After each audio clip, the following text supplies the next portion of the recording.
I wanted to know if you would consider President Trump's attack in Tehran, Iran, legitimate, given that President Trump spoke about it, and if you agree with Crisetto, who calls the deployment of 15 soldiers to Greenland a joke. So, a joke for allies to do it as well. Look, on the Greenland issue, I have already answered you. I believe the question of strengthening security and the Allied presence in Greenland is a serious matter, but it falls within the scope of, let's say, the dialogue within the Atlantic Alliance. Greenland must be considered, so to speak, a territory under NATO responsibility. The issue the Americans are raising is a serious one, obviously, and I believe that, let's say, the reasoning behind strengthening our presence is certainly a necessary discussion to have within the Atlantic Alliance, but I think that is the proper venue to discuss this matter, including regarding our potential presence. You have seen that Italy has presented its own strategy for the Arctic because we also understand, of course, how strategic and important it is. I have already proposed that this be discussed within NATO. You saw that NATO Secretary-General Mark Rutte has convened. He met with both the Danish Prime Minister and the Prime Minister of Greenland.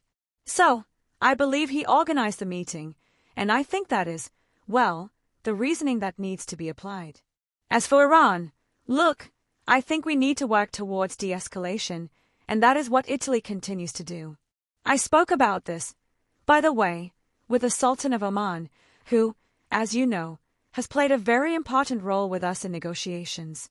Clearly, I want to reiterate my solidarity with the Iranian people and the individuals who are legitimately demonstrating for their rights, for a better future.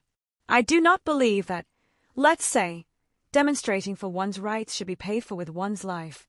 And so, obviously, we condemn the repression, we condemn the killings by the Iranian regime.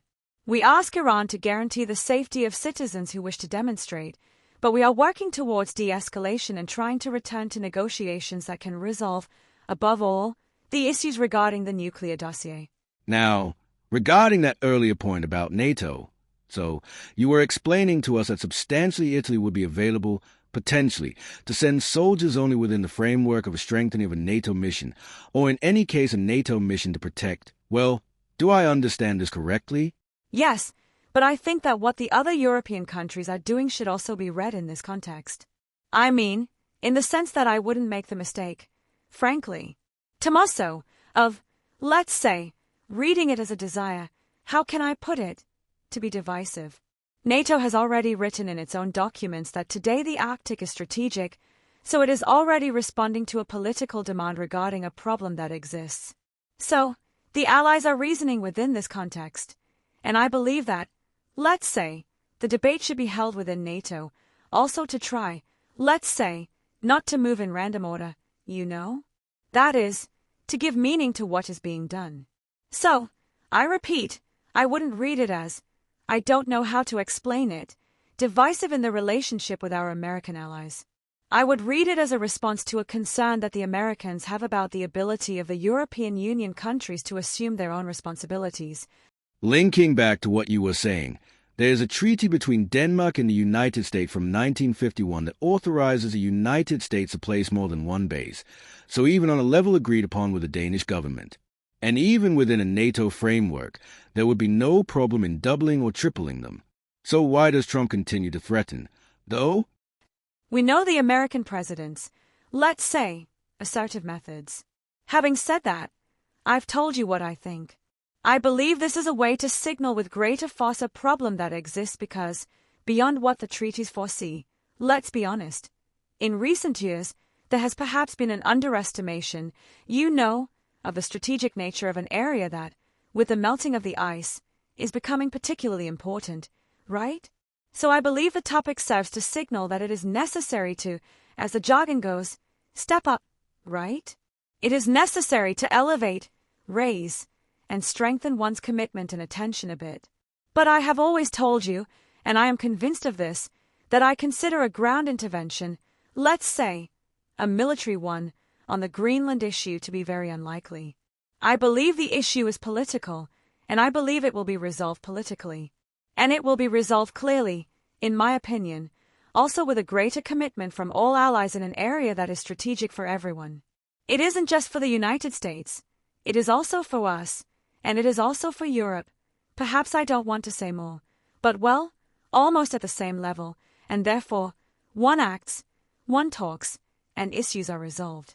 But I believe, I repeat, that the issue is very, very political, beyond, well, the tones that are used. What is the way for Italy to remain a protagonist in this part of the world, within this new K-pop diplomacy? And then, when you are in Tokyo, do you use chopsticks at the table? I used chopsticks at the table. Prime Minister Takashi even complimented me on how I used the chopsticks. She said I was good. She was saying I was good at doing it. Look, I think we must always and only be ourselves, bearers of our identity, capable of, let's say, being open, capable also, in short, of bringing out a bit of a creative, human side, if you will, which our nation has always been able to represent. And I think that this, in the end, is making the difference in our ability to build solid relationships that are certainly political, that are strategic, but that are also often human as well, and this doesn't hurt.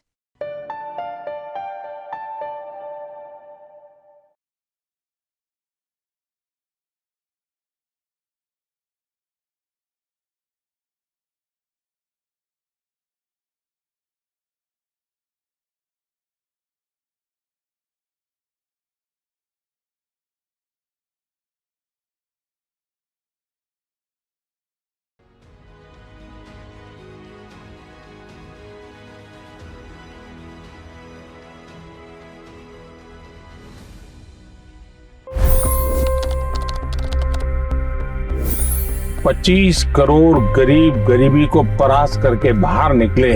For the good of our nation, let's work together and let's truly make America great again. The fastest news breaks. Requested PM saying that look, you will have to speak to Putin and to Zelensky.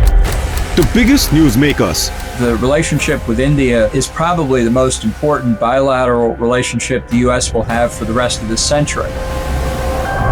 The capital delivered quite an election result today. Expert analysis. The million-dollar question today is how to stop this dance of death. Ground reports. I'm standing at the crossroad of the Kumbh Mela. Behind me are more than 100 entry ghats. Long-form interviews. Exclusionary politics is reflected in Manipur case as well. You don't bother because this is a small state. Deep dive into burning issues. It's often said DRC could be the richest country in the whole world. It's because of what sits underneath. Why exactly did the US topple the Sheikh Hasina government? HT videos. We don't just break news, we break it down.